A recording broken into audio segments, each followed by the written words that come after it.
Hello students, welcome to Cryptography and Network Security. This is Professor Sajana Balan from Brain Labs Education, Bangalore.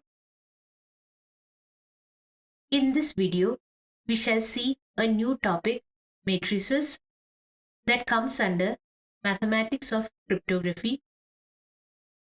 So let's get started.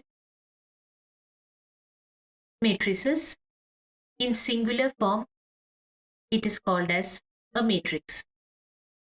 Now, what are matrices? Matrices or a matrix are set of elements which are written in the form of rows and columns.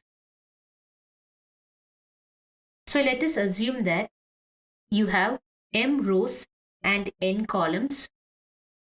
Then the number of elements in that particular matrix will be m into n. And you say that the order of the matrix is m by n.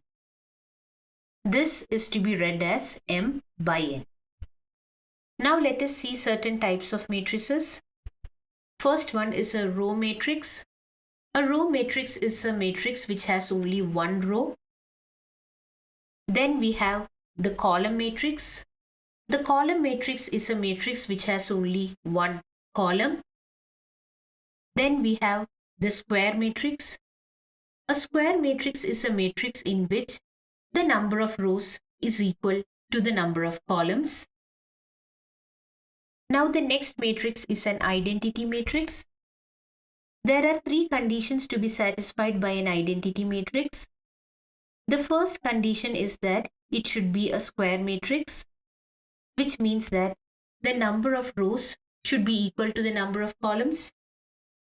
The second condition is that the principal diagonal should have the number 1. And the third condition is that all the other locations in the matrix should be having the value 0. Now, what do you mean by a principal diagonal? Principal diagonal is a diagonal that you obtain by starting with the first element in the matrix, which means that it's a diagonal that you obtain by starting with the element in the first row and the first column. Let us now move on to the operations in matrices. First, we have addition of matrices.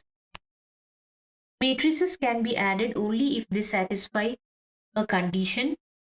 The condition is that the matrices should have the same dimension, which means they have the same number of rows and same number of columns. So let us assume that we have two matrices A and B which are to be added up. First, you should check whether A and B have the same number of rows and same number of columns. If not, you cannot add them. If they satisfy the criteria, then you can add them. And here I have represented the resultant matrix as C. So we have C is equal to A plus B. Now let us see the formula in order to perform addition. The formula is Cij is equal to Aij plus Bij, where Aij represents the element in the matrix A at the ith row and the jth column. Bij indicates the element in matrix B at the ith row and the jth column. Cij indicates the element in matrix C at the ith row and jth column. So if you add up the elements at the ith row and the jth column of the input matrices, you will get the element at the ith row and the jth column of the resultant matrix.